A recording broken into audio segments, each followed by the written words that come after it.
12 रबीउल अव्वल आने वाला है और एक मुसलमान होने के नाते हमें अपने नबी सल्लल्लाहु अलैहि वसल्लम के बारे में कम से कम इतना ज़रूर पता होना चाहिए। हमारे प्यारे नबी मोहम्मद सल्लल्लाहु अलैहि वसल्लम अब्दुल्ला के बेटे और अल्लाह के आखिरी नबी और रसूल हैं।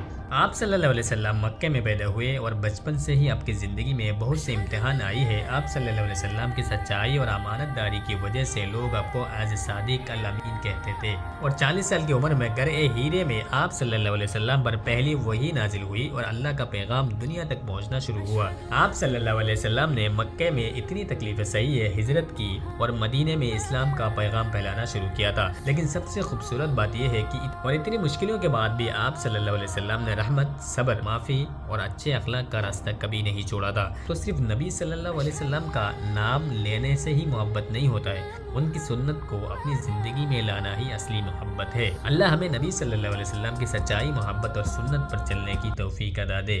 आमीन।